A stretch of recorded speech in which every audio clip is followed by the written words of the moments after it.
Good evening, everyone, and welcome to this week from Rockdale. And I am your host, Larry Cox, and it's great to have each and every one of you joining us tonight. We're going to let the audience build a little bit, but I'm going to say hello. We're going to start off by saying hello to everybody that's in the chat, like we usually do, to see who's here. If you want me to shout out, say howdy doody in the chat.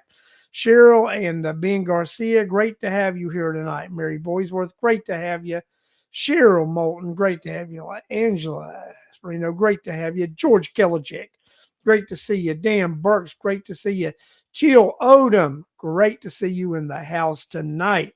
Guys, we are just excited to have all of you guys joining us tonight as we're going to discuss uh, the chairman of Rockdale County and his being missing from the county. And we all know he's not really missing. I mean, they know where he's at, but he's not in Rockdale County.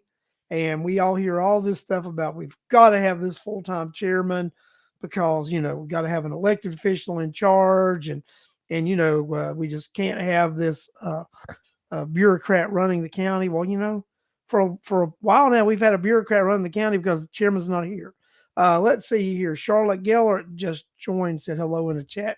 Hello, Charlotte. Nice to have you here today. So, guys, I'm going to ask you to do this as I ask you every week. Let's like and share this show if you're watching on Facebook so that we can build this audience, so that your friends and neighbors can see what's going on. This week was an amazing week. The last few weeks have been just amazing week. The number of people who have reached out to me and told me that they've been watching the show, they did not know that the kind of things that we talk about on the show are going on in the county. They actually are not aware of the shenanigans that go on in the county. And after hearing the show, they do a little checking of their own and they find out that, yes, it's absolutely true that the things we talk about on this show are factual. They are the things that are going on in this county, and people are just in disbelief when they actually when they actually determine that, yes, all the things that we talk about, all the lawsuits and the payoffs that the county's doing, the shenanigans from the Board of Education, all this high density housing that have been approved by the city and the county, and the high density housing, shouldn't be a shock to anybody any longer.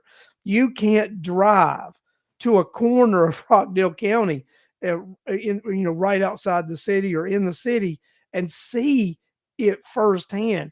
Yeah, all the forest and the land that are being cleared, and all the row houses that are being built, townhomes.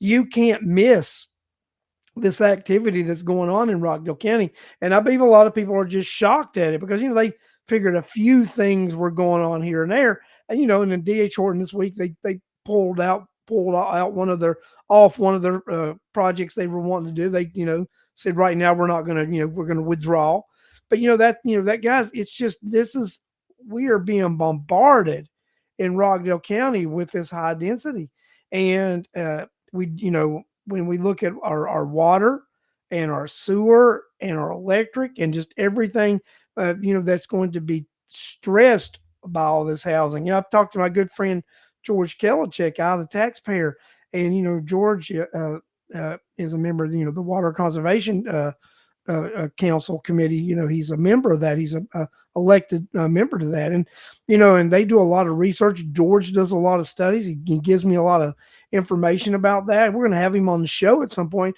and he's going to talk to you guys about what's going on in the county and just the damage that they're doing to the environment. And the environment is being damaged. And it's collateral damage. It's these entities aren't, as George refers to them as the silos. The silos aren't communicating with each other. One hand doesn't know what the other hand's doing. Supposedly, I actually think they do know what they're doing, and they just ignore what each other's doing. And because it's all about tax dollars, it's all about growing those tax rolls so that they can continue their spending and just continue raising your taxes, and it's just crazy. But guys, we've got to stand up for ourselves in this county, and we can do that. We can do that. We can do that starting at the ballot box. So tonight, I'll give you guys an opportunity to share. I really want some, comments in there. I was looking for Judy Bonds to be in here tonight. She had posted something on Facebook just now about when Old Town, the Old Town portion of Conyers was designated as a historic site. So it'll be interesting how the county is going to get around the the destruction of Old Town when it had been designated a historic site, how they're going to get by with the stuff they plan on doing with the courthouse renovation and moving, and destroying streets and buildings when the downtown area was designated a historic site. So it'll be interesting to see how they plan on just what they'll do what they always do. They just plan on ignoring the law and doing what they want to do. That's exactly what they will do. So I'm going to share something with you guys right now. Right, I'm going to share an ORR that my friend Kurt Jacoy got. And the thing about this ORR, which is quite unique, is Kurt had to ask for this thing like 4 times, had to rephrase the question. I mean, Kurt was basically asking, "Hey, the chairman's not here. Do we know where he's at, and do we know who's in charge?" But he had to ask it, was it, had to come out and at the end say, or was there an email sent out that said the chairman would not be available and he put Sue Sanders in charge? He asked it like 3 other ways, but had to specifically say, was there an email correspondence sent to him? And he also put dates between December 1st and January 15th. Were there any emails that were sent to county employees or department heads that stated he would not be in the county and Sue Sanders would be in charge? Once he asked the question that way, then the ORR was answered. But prior to that, they knew what he wanted, but yet they came back with that. There's no response to your request, and that is just ridiculous. Good evening, Bill Campbell. So let me do this to you guys right now. Let me start sharing this right now. So this is the OR, in the ORR he sent. This is the attachment where we can see this is on Thursday, the December 14th through January the 2nd. That the chairman would not be available, and that Sue Sanders would be the designee, and she would be in charge. And then again, I'll scroll down here, January 8th through January 31st, that this was extended again. Remember, the offices were closed, I think, those times between the 2nd and between January the 2nd and the 8th, I think, maybe for the holiday. So they were all out, and then when they opened back up, then he was out again. So that's a month and a half, guys, that we have had the chairman. And I just showed you the documentation.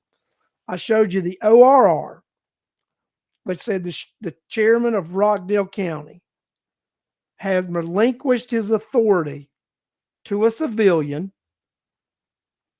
for a month and a half. Not making it up. It's reality. It's right there. One of the Army arguments that you'll get from this Board of Commission is that got to have this person. Actually, you get the same argument from the former one of the past Chairman Odin will tell you the same thing. Got to have this elected official because of all these committees and just the way it is. You've got to have this elected official in charge there all the time. Well, apparently you don't, because we've not had the elected official who holds that position in the county and in charge, and it will be a month. It was for a month and a half. So we don't need that position.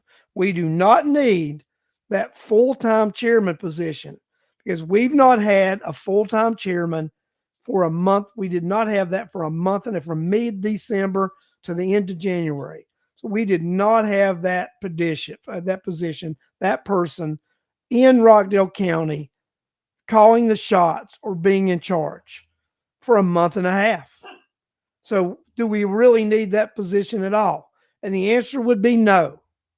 Do I think we need a more qualified bureaucrat to leave in charge? 100%. I think we need a more qualified bureaucrat. We need a trained county manager, somebody with a unique skill set. to do that. That which we would the legislation that was introduced by Representative Rhonda Taylor puts clear parameters of the education and requirements that that individual would need to have to be hired as the county manager. Uh, and and Bill Campbell, you bring up a valid point, and I'm going to put this up here because um, we have an elected official who has never been trained in how to deal with personnel issues, and that's very apparent because of all the lawsuits and settlements we've had, and they've all directly been related to personnel issues. Every one of them, and and that's true. And to and Charlotte Gellert, you have a valid point too, and that would and Bill Campbell said, George Kilchik said 5 commissioners, and Charlotte replied, all elected by district, no elected chairman. That is actually that is true, and that's what we need. Um, I've not heard anything on that front this time. Not reached out to that was crazy, right? Well, we need to realize so.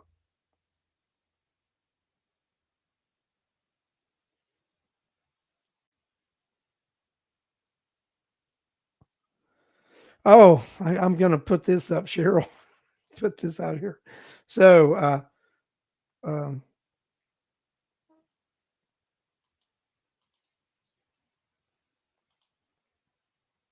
see, I was at a man's fire pit retreat in early January, for which the subject was money, which was money, power, and sex. Uh, hasn't he gotten into enough trouble behind sex issues? Then they had the nerve to then he has the nerve to campaign at churches and hold the annual pastors luncheon where he says he's a strong Christian. What a shame and hypocrite! Just can't argue with that. I can't argue with it. Uh, uh, uh, uh, let's see, George said he visited with Rhonda Taylor last Wednesday at the Georgia Gold Dome. Legislation is moving forward regarding the 5-member board. I think we'd really like to have an update on that. I think Representative Taylor needs to give us an update on what's going on.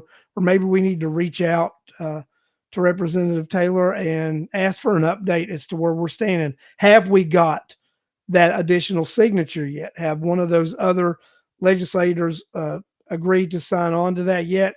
Because it all comes down to one of the other legislators has to agree to sign on. We can say it's moving along all we want. Unless they get that third signature in the House, it's not moving on. And then we need to see, because I understand that the delegation was being pressured by the Democrat Party to change the legislation to make sure it wasn't elected by district.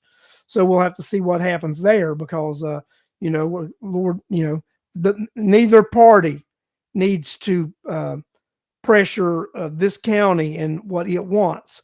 It's very clear what the citizens of this county want. The citizens of this county want 5 commissioners by district, and they want a county manager. That's what they want. It'll be interesting to see what this legislation gives them. Um, just because you introduce something doesn't mean the citizens have to agree with it and pass it. Citizens, let's just be honest, we didn't want the PFA. The citizens did not want the Public Facilities Authority. They didn't want a which is now amounts to $140 million worth of debt as we see it. But we voted already. We didn't want $140 million worth of debt. But these 3 commissioners found a way to circumvent our will, go behind our backs, and get their $140 million in debt, which is not $140 million, guys. At the end of the day, after paying all this, when overruns, will be easily between 300 a million and a half $1 million after we pay off everything in financing. And the cost is going to be around $250,000 before we finance it. In the end of the day, with overruns, because they're going to be overruns, and it's a shame because we all know in that order that the judge signed, uh, unlimited ability to increase our taxes, unlimited. Uh, Thank you, George Killichek. George Killichek just said he will contact Representative Taylor tomorrow and request an update for the citizens. The citizens do need an update on this piece of legislation because we did have many town halls and there were a lot of discussion. And I think these legislators got to hear the will of the people at those town halls. They were able to hear what the people wanted and how the people wanted to proceed with this thing. So I think, guys, we've seen, pretty open, open, open agenda with this, right? The people of Rockdale County want a certain thing. I mean, there's nothing behind the curtain. The citizens of Rockdale County have been pretty united about what they've asked for, what they want. When they ask them to raise their hands, and you'll have 10 or 50 people in the room, 99% of the people in the room say they want districts. And that bothers the legislators because it puts them in a hard spot with the Democrat Party. But you were not elected to represent the Democrat Party. You were elected to represent the citizens of Rockdale County. And as tough as that might be sometimes, that is your job. Your job is to represent your constituency. It's to represent the citizens of Rockdale County. So I have put 20 minutes of this show into talking about the BOC, Oz Nesbeth, and all that. I recommend, guys, go vote for Modessa Ahmad. Vote for him. Let's end the reign of terror of Oz Nesbeth, and let's put somebody else in. And let's think about it. Let's give Modessa Ahmad 4 years, and if we don't like his brand of government, we don't have to keep him either. We don't have to keep anybody. Give him 4 years, and if we don't like what he does, then let's replace him. Let's just quit keeping people in there because that's what we're doing. So now let's talk about something else. Let's talk about the Board of Education and the Board of Education race. So guys, we found out over the last couple of weeks that the incumbent in the post 1 race, Mandy North, has said she sent messages out. She is going to run for that seat. So it doesn't surprise me. I felt that may happen. I felt that the incumbent may decide to throw their hat back in the ring because, just take, for example, if Larry Cox gets elected to that seat, there's a whole world of change coming for the Board of Education and the current superintendent, Oates. First of all, if Justin Kinney's reelected and you've got the other 2 members of the board, Janie Jones and Sandra Jackson Lett on the board, with my vote, Terry Oates will be asked to vacate that position as superintendent, and the search for a new superintendent would begin the first week of January of 2025. That's fact. That would happen. There would be a shift of the majority of the board if I'm elected and Justin Kinney is reelected. The board would shift to a different majority. The current majority would become the minority voting power, and the minority voters now would be the majority voters. And the minority voters have voted in lockstep against mostly all of the current superintendent's policies. They have voted against a lot of the things that this majority is doing. They have wanted to be more transparent and open about what the board is doing and why this board is doing it. When the current majority and the current superintendent like to operate in the dark. They like to operate and hide behind the ethics agreement, the portions where you have to support the chairman, support the superintendent, not question his authority, and just go along to get along. But, I've studied this ethics agreement. And in that ethics agreement, it also says you can't do anything that will harm the education of the children of Rockdale County. So if the chairman is doing things that a board member feels is contradictory to the to the welfare and to the best interest of the students of Rockdale County, then you're required by the ethics commitment to actually stand up for the children. Let me ask you a question.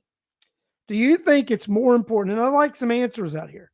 Do you think it's more important to protect the superintendent or to protect the children of Rockdale County as a board member? I do you? I mean, and then when they write their ethics committee, I mean, 75% of this ethics document is about protecting the chairman. You got a couple of things. You got like one thing mentioned about protecting the students, and the majority of the ethics agreement is about protecting the superintendent of schools. Now, why would we write a document in such a manner that the document and the ethics agreement is geared toward protecting an individual? Why would we do that? Because that individual we know is going to do a lot of things that are not right. They're not going to be the best, but we're going to position him, we're going to protect him, and we're going to slant it to make it appear by misrepresenting, misreporting information. And that's what this board does. The majority of this board and this superintendent misrepresent reports. They misrepresent facts. They say them in a manner, or they report them in a manner that look favorable to what's going on for the superintendent. That's just crazy. That is just crazy. And we need a majority of the board that will look out for the best interest of the children and the taxpayers. Now, we shouldn't undermine the superintendent because it does say don't undermine the superintendent. If the superintendent is doing what he's supposed to, looking out for the best interests of the child, and we question what he's doing, then yes, we are meddling and undermining. But if the superintendent's policy is harming the future of the children of Rockdale County, then it is your responsibility to the children and the taxpayers of this county to stand firm and question the decisions and policies that the superintendent wants to implement. And it's actually your responsibility as the minority of any board or organization to question when the majority of that board are doing harmful things to people that they are supposed to be protecting. It is your job and responsibility as a board member to make sure that those who are the most vulnerable are taken care of and watched after. As your next board member, I will do that because I will be your board member.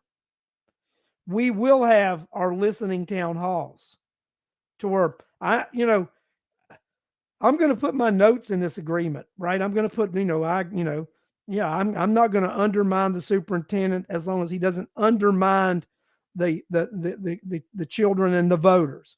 Going to be in there. I mean, and there's going to be a fight over this stuff, right? Because I'm not just going to blindly sign something that says I'm going to go along to get along, and to blindly say I'm going to just go along with somebody.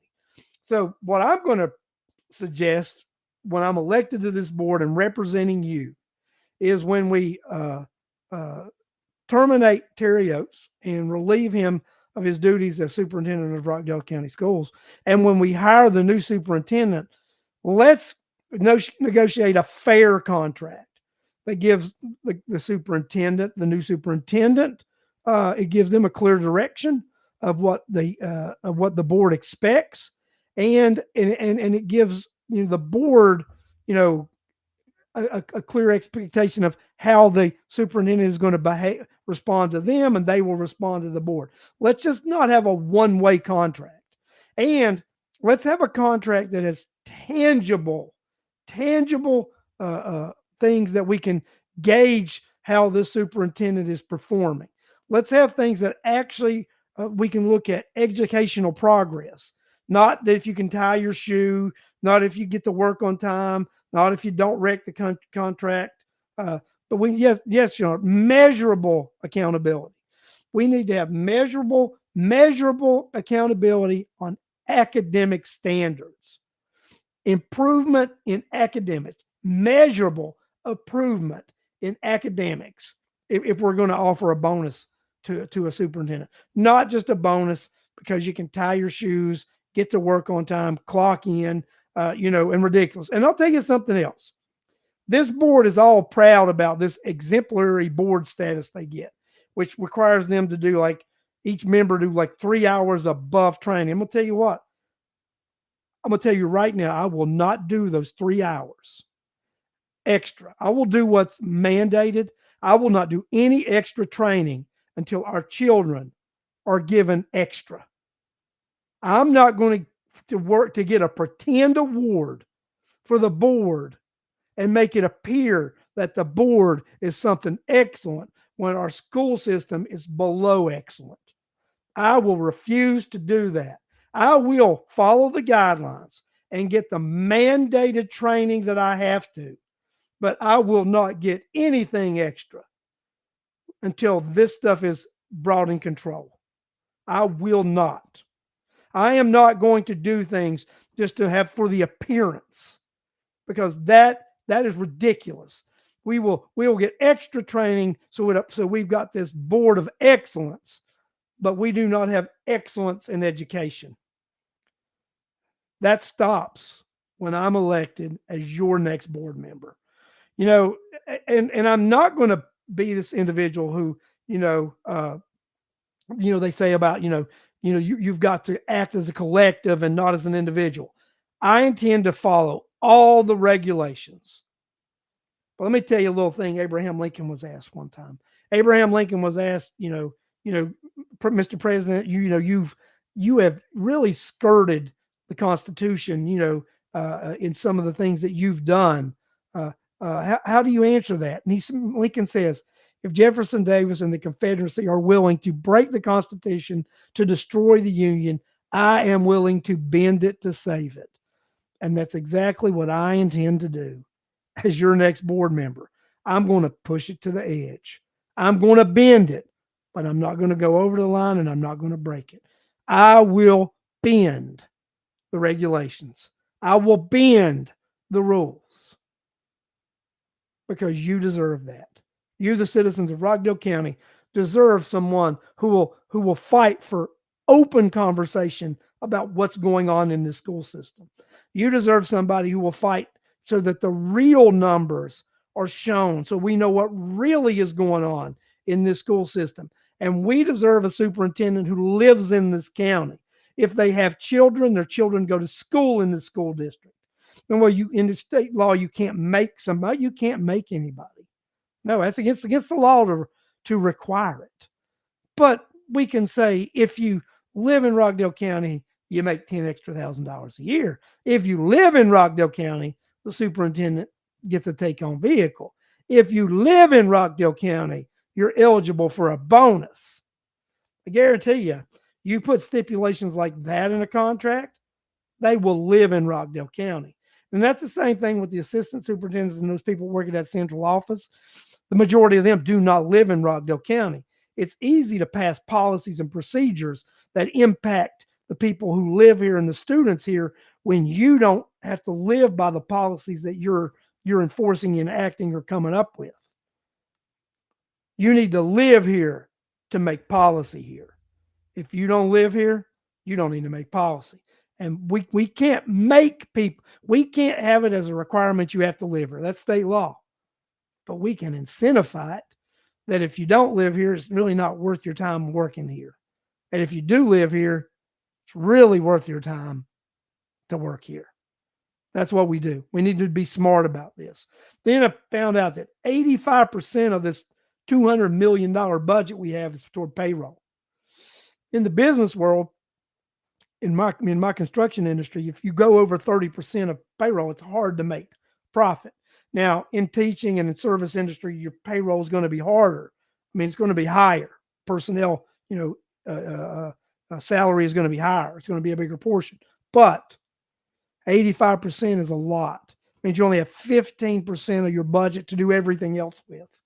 You don't have a lot of money to actually have resources. We need to look at the salary. The one of the biggest waste we have is at the central office. Let's cut positions at that central office.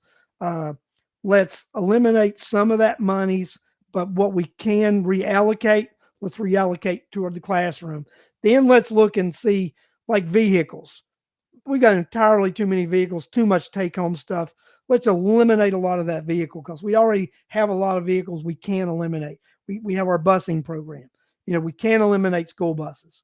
I mean, we have to get the kids to school. You have to have that buses. But let's eliminate a lot of these uh, vehicles that we give people that work in the central office and principals. Guys, let's pay you a decent wage so you can own your own vehicle and you can get to work on your own. Let's do that. That's what I believe we need to do. We need to look at spending the taxpayers' dollars reasonably, and we need to spend the taxpayers' dollars fairly. We need to spend the taxpayers' dollars in a manner that we would spend our own dollars, not frivolously. So, guys, we got a lot of things going on here, right? We have a lot of things going on. This county, this Board of Commission, this Board of Education, the city, there's a lot of wasted tax dollars. I'm asking you to help me help you. Elect me to the Board of Education, and we will start by uh, changing the majority of this board and uh, uh, uh, taking Terry Oates off the plate, uh, uh, uh, we'll send him back to Henry County. Don't know where he's going to go after that, but he can go back to Henry County and figure out the next step in his career. But it doesn't need to continue in Rockdale County. That much I tell you. And people say, Larry, you're a hard guy. You're talking, want to fire this guy and not really, guys. But to me, hasn't it become personal with you with all the property tax increases, all the manipulating the numbers, wanting to make our school system look like something it's not? And I mean, he doesn't really care about you. So why should you care about him? And let me just tell you something I was told the other day. This is absolutely ridiculous. So hold on to your seats. I was talking to somebody the other day, and they're running for another office.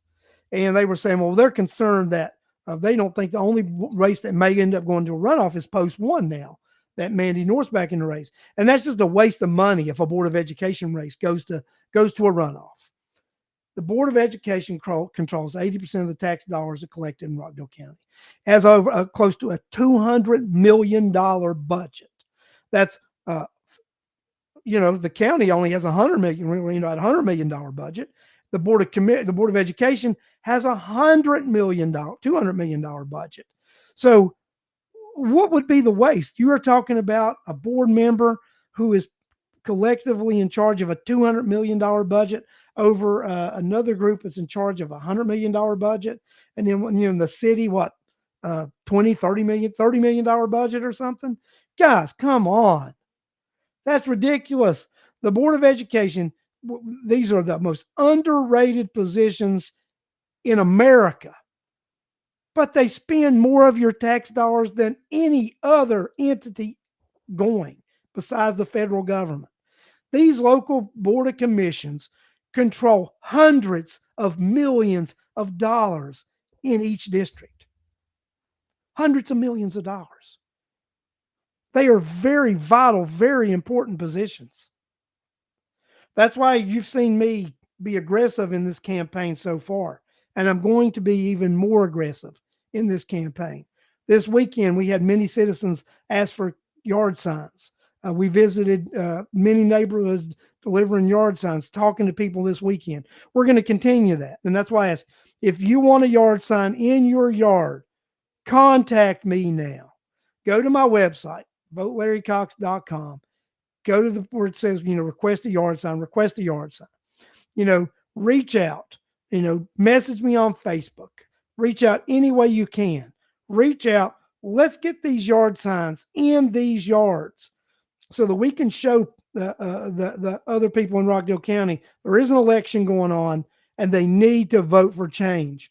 I spoke to some people this weekend who began talking to their neighbors. Their neighbors weren't even aware there's an election coming up, and they weren't aware that the school board was even part of the election.